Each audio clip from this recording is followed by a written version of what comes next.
Classes अपन discuss कर रहे थे क्लास 11 का चैप्टर नंबर 16 के बारे में, जिसके एक्सरसाइज 16C अपन डिस्कस कर रहे थे। क्वेश्चन नंबर 9 तक डिस्कस कर लिया था। इस वीडियो में डिस्कस करेंगे क्वेश्चन नंबर 10 के बारे में। तो चलिए स्टार्ट करते हैं। क्वेश्चन नंबर 10 के अंदर आपको गिवन है कि show on a diagram the position of straight line. क्या स्ट्रेट लाइन है वो देखिए।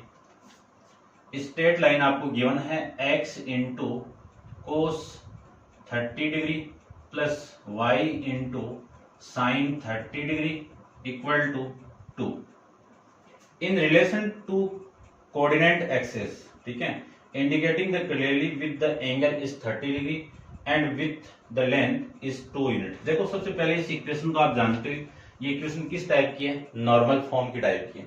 तो नॉर्मल फॉर्म के अंदर जो डायग्राम अपन यूज करते हैं उस डायग्राम को मैं बना देता हूं स्केल का यूज करके। यहाँ पे देखना ध्यान से, ठीक है ना। ये आपकी लाइन वाई एक्सिस लाइन है, ठीक है ना। टेढ़ा मेढ़ा देख लेना भैया आप, फिर भी मैं कोशिश करता हूं पूरा एकदम बनाने की, ठीक है। ये लाइन आपकी है एक्स एक्सिस, और इस लाइन को ले लेता हूं जो लाइन आपको गिवन थी, ये लाइन, और इस लाइन की इक्वेशन आपको गिवन है, ठीक है। इतना ये लीजिए, ये आप जानते ही हो, ये एक्स एक्सिस है, ठीक है, ये वाई एक्सिस है, समझ गए होंगे। और इससे ये जो परपेंडिकुलर डिस्टेंस है ये भी ले लेता हूं मैं, ये परपेंडिकुलर डिस्टेंस, ठीक है, ये परपेंडिकुलर लाइन। चलिए ठीक है। अब देखो सबसे पहले मैं कंपेयर करूं तो अपन जानते हैं कि ये जो परपेंडिकुलर लेंथ है ये एक्स एक्सिस के साथ एंगल अल्फा बनाएगी, और इस अल्फा की जो वैल्यू है वो कितनी है? 30 डिग्री, और इस P की वैल्यू कितनी है? 2। ये है, आप कंपेयर किसके साथ कर रहे हो? x into cos alpha plus y into sine alpha equal to P। ये लीजिए, समझ गए होंगे, ठीक है। इसको सबसे पहले तो आपको डायग्राम के अंदर शो करना था। अब देखो क्या फाइंड आउट करना है। फर्स्ट इसका आपको फाइंड आउट करना है क्या, यानी P की वैल्यू तो कितनी हो गई? 2 यूनिट हो गई, और जो एंगल अल्फा है वो कितना हो गया? 30 डिग्री हो गया, ठीक है। द फर्स्ट के अंदर आपको फाइंड आउट करना है the equation of line, the equation of straight line parallel to given and passing through the point 4,3। यानी आपको एक लाइन लेनी है जो इसके पैरेलल में है, तो इसके पैरेलल में एक लाइन ड्रॉ कर देता हूं मैं, ठीक है ना। तो देखो ध्यान से देखना, और उसकी इक्वेशन फाइंड आउट करनी है। इसी के पैरेलल में ये लाइन ले लेता हूं मैं, ये लीजिए,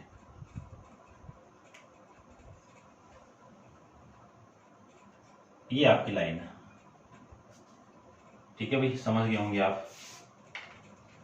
और आपको इसकी इक्वेशन निकालनी है, और आपको ये गिवन है कि ये जो लाइन है वो 4,2 से पास कर रहा है। तो ये पॉइंट ले लेता हूं मैं 4,2, यहां पे ये पॉइंट कितना है? 4,2 नहीं है, 3 है, 4,3। चलिए देखो, ये लाइन L1 ले लेता हूं, इस लाइन को मैं L2 ले लेता हूं। L1 और L2 दोनों आपस में पैरेलल है, तो अपन जानते हैं कि slope of L1 equal to slope of L2, यानी L1 किसके पैरेलल में है? L2 के पैरेलल में। तो slope of L1 equal to slope of L2, ये अपन जानते हैं। तो सबसे पहले तो स्लोप ऑफ L1 की बात करूं मैं, स्लोप ऑफ L1 की मैं बात करूं तो क्या आएगा? देखो स्टैंडर्ड फॉर्म अपन जानते हैं, देखो इसको आप cos 30 की वैल्यू sin 30 की वैल्यू पुट करके भी फाइंड आउट कर सकते हो, और ऐसे भी आप डायरेक्ट फाइंड आउट कर सकते हो, ठीक है। यदि मैं ऐसे फाइंड आउट करूं तो साइन और कोस में आएगा, है ना, फिर वापस चेंज करना पड़ेगा, क्योंकि आंसर भी इसी फॉर्मेट में, तो इसी फॉर्मेट में रहने दीजिए आप। तो मैं इसको मैं डायरेक्ट कन्वर्ट कर रहा हूं, किस फॉर्मेट में? इस फॉर्मेट में। आपकी जो स्टैंडर्ड फॉर्म क्या है? y equal to mx plus में c है, इस फॉर्मेट में इसको मैं चेंज कर रहा हूं, ठीक है। ध्यान से देखना, ये जो इक्वेशन है वो लिख सकता हूं मैं y into sine 30 degree equal to, ये वाली वैल्यू इधर आएगी तो माइनस कोस 30 डिग्री, और फिर ये आपका इंटू में कितना है? x, ठीक है, और प्लस का 2 ये लिख सकता हूं। इसके यानी y की कोफिशिएंट को यूनिटी बनाना है तो इससे आप डिवाइड कर दो, तो y equal to minus cos 30 degree upon में साइन 30 डिग्री और इनटू में x प्लस में 2। तो आपका जो स्लोप है यानी यहाँ पे ये जो m की वैल्यू ये आ जाएगी, है ना, स्लोप m कितना आ जाएगा माइनस कोस 30 डिग्री अपॉन में साइन 30 डिग्री, ये आपके स्लोप की वैल्यू आ जाएगी। ठीक है भाई, समझ गए होंगे। ये स्लोप किसका आ गया, लाइन L1 का आ गया। अब आप जानते हो कि स्लोप ऑफ लाइन L2, इसका स्लोप, इसके स्लोप को मैं M1 ले लूं, इसका स्लोप कितना है M1 और इसका स्लोप मैं M2 ले लूं, तो M2 की जो वैल्यू आपकी होगी वो M1 की इक्वल होगी और M1 की वैल्यू कितनी है कोस 30 डिग्री अपॉन में साइन 30 डिग्री, ये आपके M2 की वैल्यू आ गई। ठीक है, अब अपन जानते हैं कि ये जो लाइन है वो इस पॉइंट से पास कर रहा है, तो इक्वेशन ऑफ लाइन L2, ठीक है ना, लिख देता हूं, देखो मैं equation of line L2, equation of line L2, ठीक है ना, पासिंग थ्रू द पॉइंट 4,3 लिख देना आप पूरा। अपन इक्वेशन जानते हैं कि y minus y1 equal to m into x minus x1, क्योंकि एक पॉइंट से पास कर रहा है और एक स्लोप गिवन है, आप इक्वेशन फाइंड आउट कर सकते हो। तो y माइनस y1 की वैल्यू कितनी है आपकी y1 3 इक्वल टू m की वैल्यू कितनी माइनस कोस 30 डिग्री अपॉन में साइन 30 डिग्री और इंटू x माइनस x1 की वैल्यू 4, ये लीजिए। इस साइन 30 को मैं इधर मल्टीप्लाई करवाऊं तो आपकी वैल्यू आएगी साइन 30 डिग्री इंटू वाई और माइनस 3 इंटू, ठीक है ना, 3 करवा देते हैं, देखो 3 into sine 30 degree equal to, minus को अंदर मल्टीप्लाई कराऊं माइनस कोस 30 को, तो आपकी वैल्यू आएगी यहां से कोस 30 डिग्री इंटू एक्स और ये वैल्यू आएगी minus minus plus 4 into cos 30 degree, ये लिख सकते हैं। चलिए इस माइनस कोस को मैं इधर लेके आऊं तो देखो इस वैल्यू को मैं क्या लिख सकता हूं x इंटू कोस 30 डिग्री और ये plus y into sine 30 degree लिख सकते हैं ना, और ये वैल्यू इधर जाएगी तो वैल्यू आएगी, इसको तो क्या लिख सकता हूं मैं 4 इंटू, ध्यान से देखना कोस 30 की वैल्यू कितनी √3/2, कितनी और √3/2 और ये वैल्यू इधर आएगी तो प्लस और ये 3 इंटू 1/2, ये लिख सकते हैं ना। इससे तो ये कैंसिल आउट 2 आ जाएगा, तो आपकी इक्वेशन मिलेगी आपको कि x into cos 30 degree plus y into sine 30 degree equal to 2 into √3 plus में 3/2, ये आपकी इक्वेशन आ जाएगी फर्स्ट के अकॉर्डिंग, जो पैरेलल लाइन आपको बोला हुआ है उसकी इक्वेशन आ गई। ठीक है भाई, समझ गए होंगे आप। अब करते हैं डिस्कस नेक्स्ट के बारे में, तो आप वीडियो को पॉज कीजिए और इसको नोट डाउन कर लीजिए और डिस्कस करते हैं इसके सेकंड पार्ट के बारे में। ठीक है,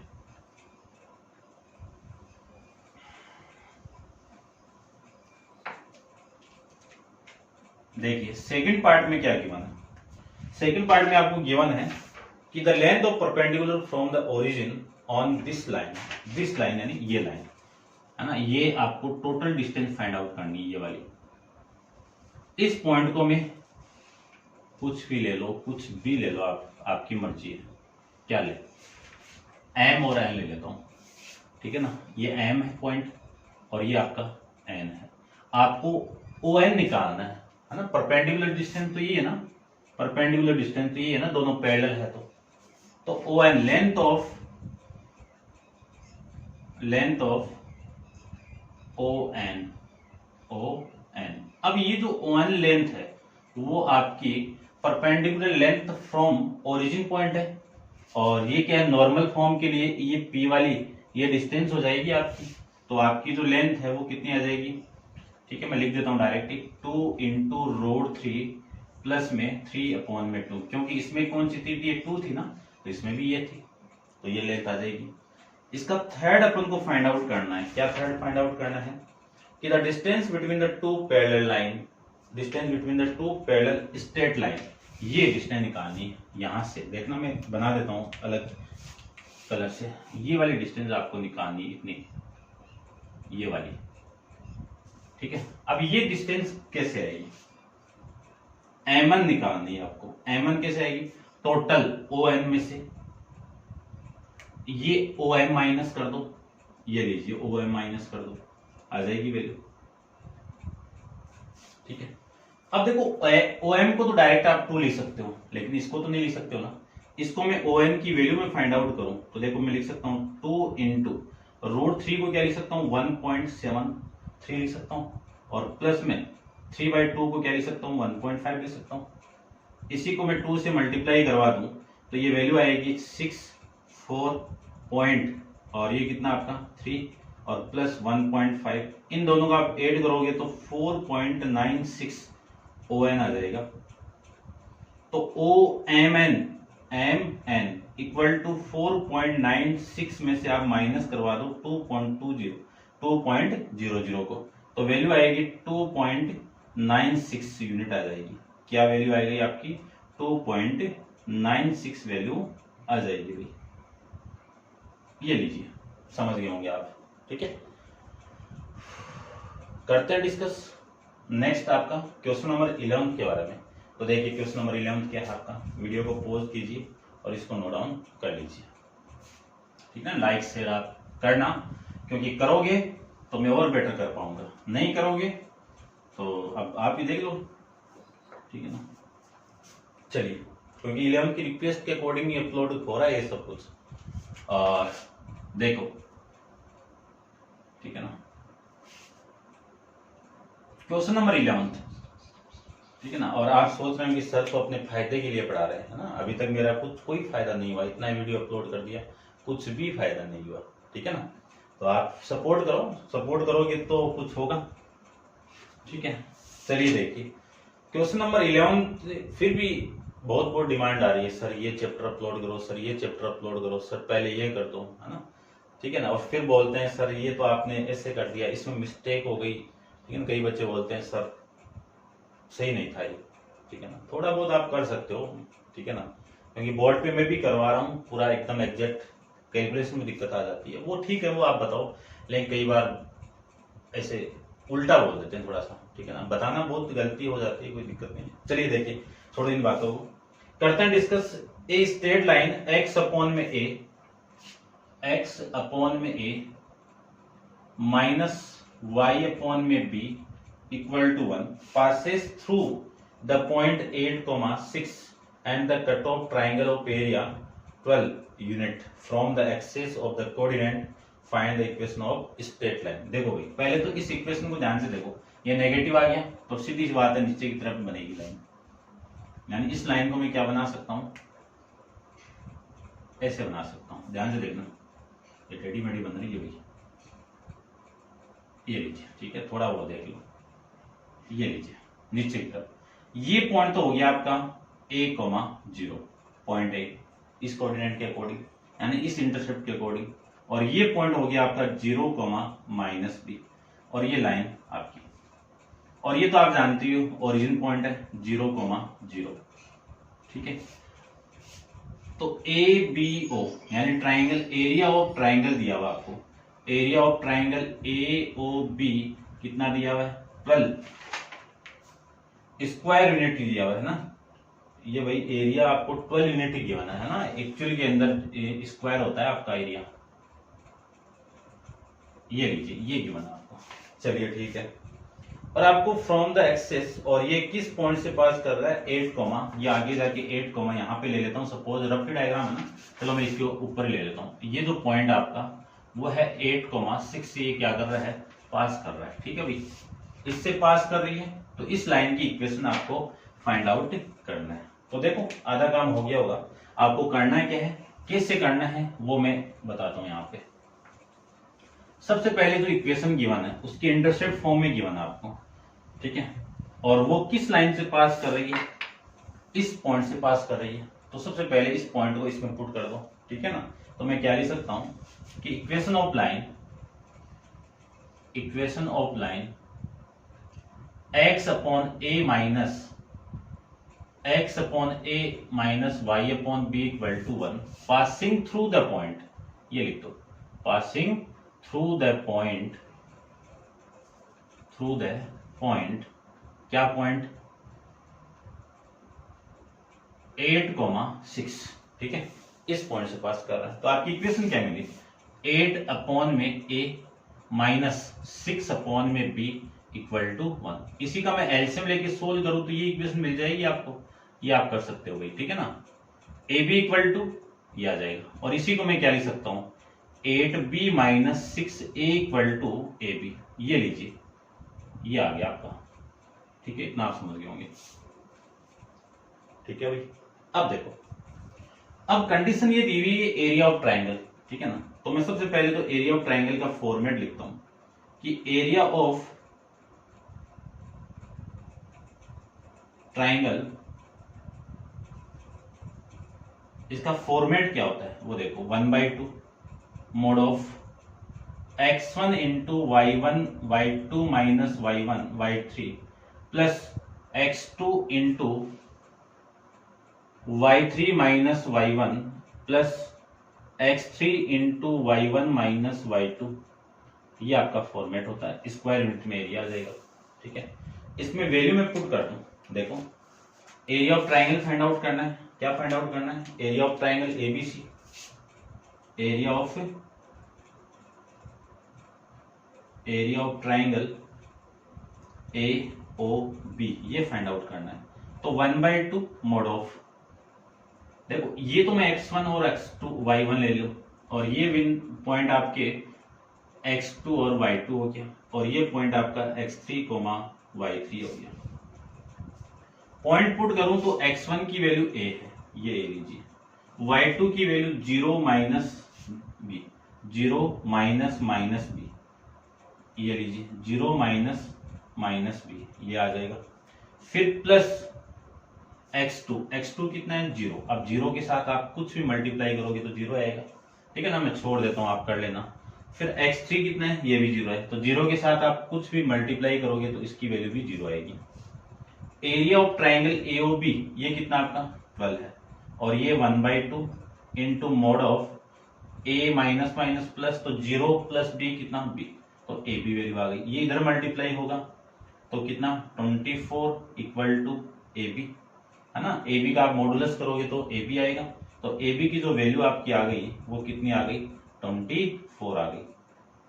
इस AB की वैल्यू 24 आ गई, तो मैं A की वैल्यू फाइंड आउट करूं यहां से, तो A की वैल्यू कितनी आएगी 24 अपॉन में, ठीक है ना, मैं यहां पे लिख देता हूं इसका, क्योंकि मैं अप्रूव करूंगा इसको, यानी जो A की वैल्यू है वो कितनी आएगी 24 अपॉन में B, इसका मैं यूज करूंगा आप इसका, ठीक है ना। इसी को मैं इक्वेशन नंबर फर्स्ट कर देता हूं।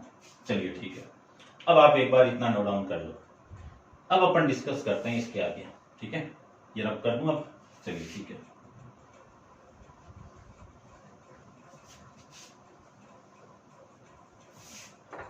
देखिए AB की जो वैल्यू आपकी है वो है आपकी 8, यानी 8B, इस इक्वेशन में पुट करो इसको, और माइनस का 6A, और AB की जो वैल्यू आपकी कितनी है 24 है, ये भी पुट कर दो। इस A की वैल्यू कितनी है 24 अपॉन में B इक्वल टू AB की वैल्यू 24, ठीक है ना। AB की वैल्यू पुट कर दी, A की वैल्यू पुट कर दी, पूरी इक्वेशन को आप 8 से डिवाइड कर दो। तो पहले तो मैं 8 से डिवाइड कर देता हूं, 8 से डिवाइड करूंगा तो माइनस 6 इंटू 3 अपॉन में, इसको डिवाइड करोगे तो 3 आएगा, तो ये B और इक्वल टू में 3, ठीक है भाई, समझ गए होंगे आप इतना। तो अब क्रॉस मल्टीप्लाई कर रहा हूं मैं, ठीक है ना, क्रॉस क्या एलसीएम लेके करो, तो ये B स्क्वायर माइनस का 18 ही हो गया, ठीक है। फिर ये 3, इसी को मैं लिख सकता हूं B square minus 18 equal to 3B, और इसी को मैं ये भी लिख सकता हूं B स्क्वायर माइनस 3B और माइनस का 18 इक्वल टू 0, ये लिख सकता हूं मैं। चलिए ठीक है, अब इसको क्वाड्रेटिक इक्वेशन में फैक्टराइज करते हैं।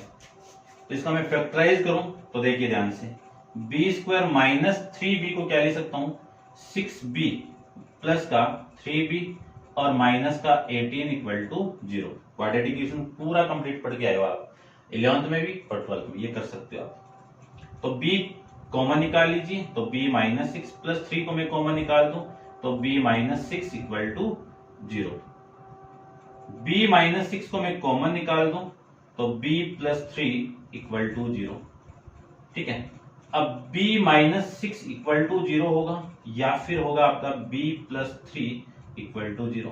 तो b की वैल्यू कितनी आ गई, 6, यहां से b की वैल्यू 6 और यहां से b की वैल्यू माइनस का 3 आ जाएगा। ये दो वैल्यू आपको b की मिल जाएगी भाई। ठीक है, ये था। करते हैं इसके आगे। अब आप इतना नोट डाउन कर लीजिए, ठीक है ना। अब मैं इसका यूज कर लेता हूँ, ये नोट डाउन करना आप, ठीक है ना। यहाँ पे मैं यूज कर रहा हूँ इसका, ठीक है, ये काम का नहीं है उतना कुछ भी। चलिए ठीक है, अब देखो, अब आपका केस फर्स्ट की मैं बात करूं, केस फर्स्ट रहने दो एक बार, कि इस b की वैल्यू 6 पुट कर दूं तो a की वैल्यू कितनी आएगी, 24 अपॉन में 6 इक्वल टू 4, इक्वल टू कितना, 4, ये आ गया। और b की वैल्यू में -3 पुट कर दूं तो इस a की वैल्यू -24 यानी 24 अपॉन में -3 वैल्यू आएगी -8। ठीक है, केस फर्स्ट, यदि a इक्वल टू 4 है और b इक्वल टू 6 है, तब इस इक्वेशन की यानी इस स्ट्रेट लाइन की इक्वेशन ये होगी, और इसमें वैल्यू में पुट कर दो दोनों तो x अपॉन में 4 माइनस y अपॉन में 6 इक्वल टू 1, ये इक्वेशन मिल जाएगी आपको। ठीक है, उसके बाद में केस सेकंड, केस सेकंड की बात करूं तो a की वैल्यू कितनी है आपकी, -3 और b की वैल्यू कितनी है आपकी, -8। तो x अपॉन में वैल्यू पुट करो, x अपॉन a कितना, -3 और माइनस y अपॉन में ये कितना, -8 इक्वल टू माइनस, पूरी इक्वेशन को आप माइनस से मल्टीप्लाई करोगे, पूरी इक्वेशन को माइनस से मल्टीप्लाई करेंगे तो ये माइनस से minus cancel out, x upon में 3 माइनस y अपॉन में 8 इक्वल टू -1। पूरी इक्वेशन को माइनस से मल्टीप्लाई कर रहा हूं मैं, ध्यान से देख लेना आप इसको। ये लीजिए, ये दोनों केस में अलग अलग इक्वेशन आपको मिल जाएगी। तो ये था आपका क्वेश्चन नंबर 11 के बारे में। करते हैं लास्ट क्वेश्चन डिस्कस 16C का क्वेश्चन नंबर 12 के बारे में। तो देखिए क्वेश्चन नंबर 12 को भी फटाफट कर लेते हैं तो, ठीक है, देखो, ठीक है, आप नोट डाउन करना इसको और पोज कर लेना और फिर नोट डाउन कर लेना आप। क्वेश्चन नंबर 12 के बारे में डिस्कस करें अपन। तो क्वेश्चन नंबर 12 में आपको क्या गिवन है, देखिए ध्यान से। क्वेश्चन नंबर 12 में आपको गिवन है कि ए straight line passes through the point a, 0 and b, 0, b। तो ये तो वही हो गया इंटरसेप्ट वाले, तो इंटरसेप्ट वाले फॉर्मेट में यहाँ पे बना देता हूँ, ठीक है ना, विदाउट स्केल का यूज किए हुए, रफली बनाना आपको। तो ये पॉइंट तो हो गया a, 0, ठीक है, और ये पॉइंट हो गया आपका 0, b। इस पॉइंट को मैं a ले लेता हूं, इस पॉइंट को मैं b ले लेता हूं, ठीक है। The length of line segment contain between the axis is 13, यानी इन दोनों के बीच की जो लेंथ है AB है, AB कितना है, 13 यूनिट है, ठीक है, ये लीजिए।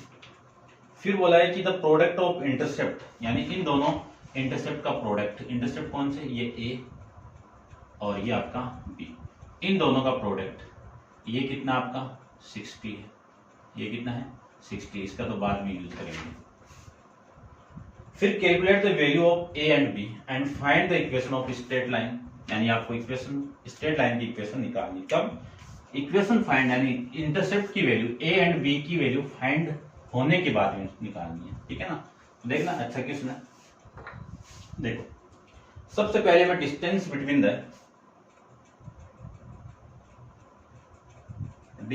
Between A and B find out करूं तो देखो कितनी वैल्यू आएगी। AB यानी मैं AB को क्या लिख सकता हूं, AB equal to root of root of, formula आप जानते हो distance formula, x1 minus x2 का whole square, y1 minus y2 का होल स्क्वायर।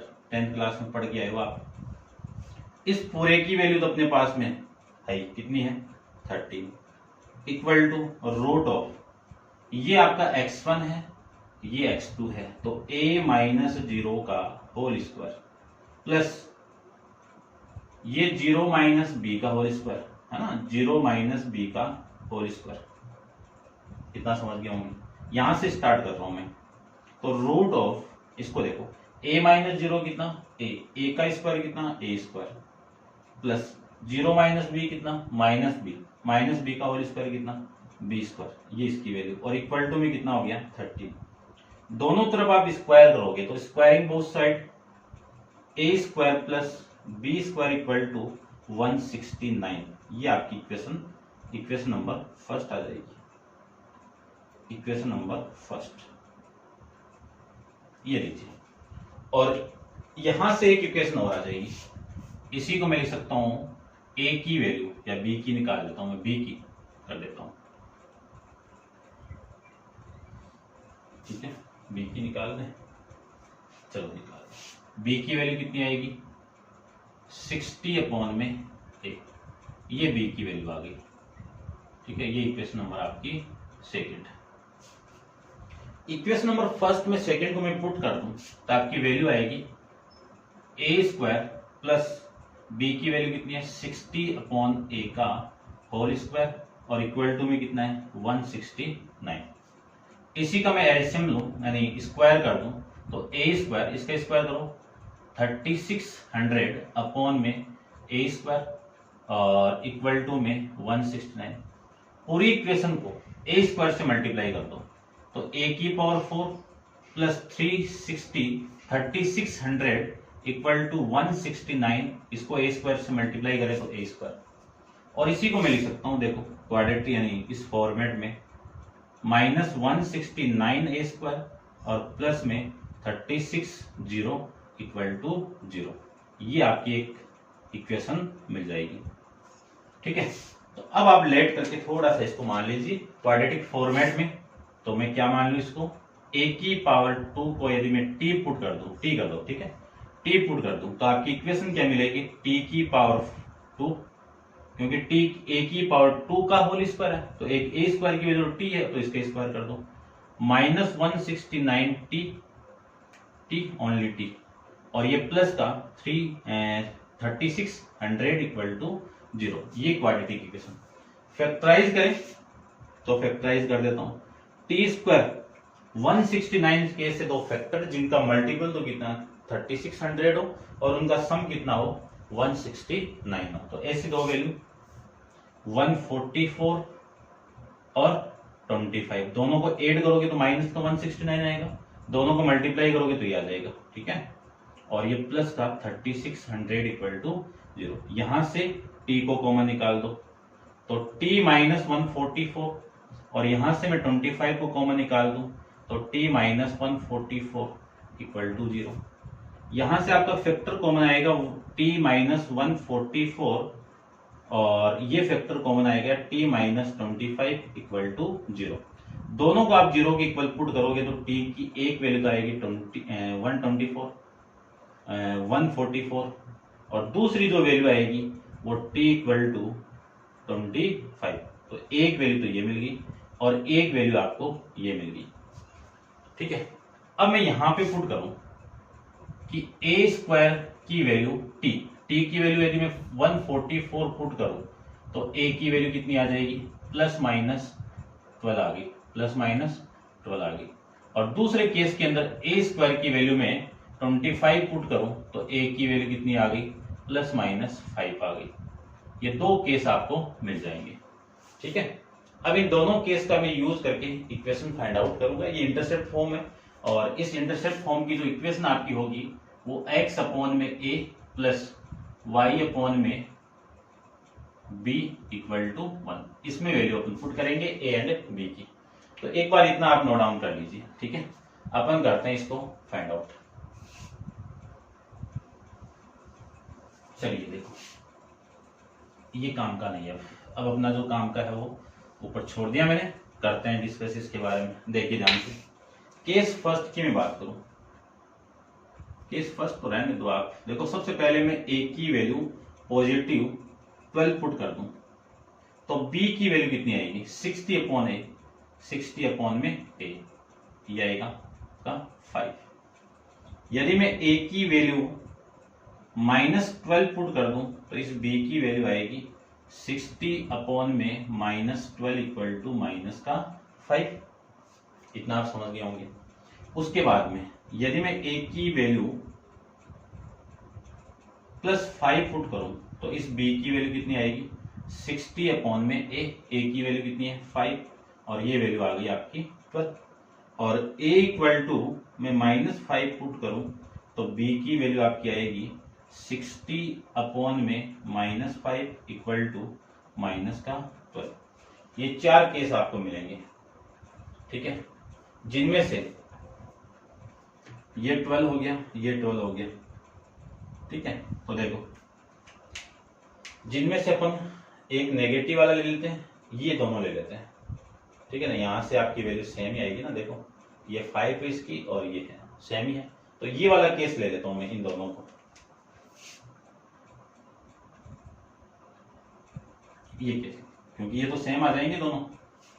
यदि मैं केस फर्स्ट की बात करूं, केस फर्स्ट में a की वैल्यू में 12 ले लूं और b की वैल्यू में 5 ले लूं तो आपकी इक्वेशन क्या मिलेगी x अपॉन में a की वैल्यू कितनी है 12 प्लस b यानी y अपॉन में b की वैल्यू कितनी है 5 इक्वल टू 1। तो फर्स्ट केस के अकॉर्डिंग तो आपकी इक्वेशन ये मिल गई, ठीक है।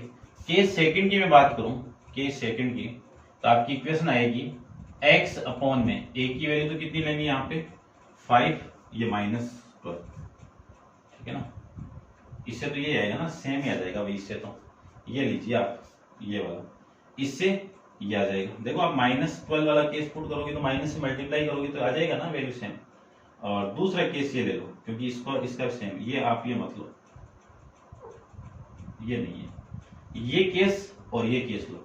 इन दोनों के केस में, इस केस में तो ये इक्वेशन आएगी और इस केस में ये इक्वेशन आ जाएगी, एक ही आएगा, ठीक है ना। तो इस a की वैल्यू तो मैं ले लेता हूं -5 और -5 क्या +5 ले लो, +5, और b की वैल्यू ले लेता हूं मैं 12। तो आपकी इक्वेशन मिलेगी x अपॉन में 5 प्लस y अपॉन में 12 इक्वल टू 1। ये इक्वेशन मिल जाएगी, ठीक है। आप पुट करके देख लेना, इक्वेशन सेम ही मिलेगी आपको, ठीक है। मैं चेक कर लेता हूं, -12 और ये लिया, अच्छा अच्छा अच्छा अच्छा, अभी माइनस वाला केस मिल रहा है ना, तो अब ये लो भी, ठीक है ना। 1 मिनट, नेगेटिव, ठीक है, ये लो, ठीक है ना। इनमें भी अलग ही मिलेगी, लेकिन दो इक्वेशन ली हुई है ना, ये पॉजिटिव एक्स एक्सिस के अकॉर्डिंगली ये होगी। तो देखते हैं, ये केस लो आप, है ना, ये -12 लो, क्योंकि यहां से वैल्यू चेंज होगी ना। सॉरी भाई सॉरी, ये थोड़ा सा मिस्टेक हो गया अपना, कोई दिक्कत ना है। देखो अपन इसीलिए आंसर चेक कर लेते हैं। और a की वैल्यू में -12 पुट कर दूं और b की वैल्यू में -5 पुट कर दूं तो x अपॉन में -12 प्लस y अपॉन में -5 इक्वल टू 1। पूरी इक्वेशन को माइनस से मल्टीप्लाई करूं तो x अपॉन में 12, इसको माइनस से मल्टीप्लाई करूं तो y अपॉन में 5 और इसको माइनस से मल्टीप्लाई करूं तो माइनस, ठीक है। केस थर्ड की मैं बात करूं तो a की वैल्यू 5 और b की वैल्यू 12 आ गई। ये वाली वैल्यू में पुट करूं तो वैल्यू आएगी x अपॉन में 5 और y अपॉन में 12 और इक्वल टू 1, ठीक है ना। सेम तो नहीं आ रहा है, ठीक है ना, अलग ही आएगी। फिर मैं बात करूं दूसरी केस फोर्थ में, केस फोर्थ में a की वैल्यू 5 -5 और b की वैल्यू -12। तो आपकी इक्वेशन डायरेक्ट लिख रहा हूं मैं, x अपॉन में 5 प्लस y अपॉन में 12 इक्वल टू -1। ये इक्वेशन मिल जाएगी। तो ये 4 इक्वेशन आपको मिलेगी, ठीक है भाई, ये मिल जाएगी आपको, ठीक है। तो ये था आपका क्वेश्चन नंबर 12 के बारे में। और नेक्स्ट क्वेश्चन, आपके जो ऑप्शन है ना, यानी जो आंसर है वो ये दोनों ही है, ठीक है, आप देख लेना इक्वेशन तो ये भी मिलेगी आपको, ठीक है, जो करेक्शन है आप कर लेना और मेरे हिसाब से ये चारों मिलेगी, ठीक है। तो कोई ना, आपको सही है, चारों लिखोगे तो भी ठीक है। तो क्वेश्चन आपका 12 कंप्लीट है और इस क्वेश्चन के साथ आपकी एक्सरसाइज 16C भी कंप्लीट है और नेक्स्ट वीडियो के अंदर डिस्कस करेंगे क्वेश्चन 16D के बारे में, ठीक है। तो आज के लिए इतना ही, थैंक यू सो मच।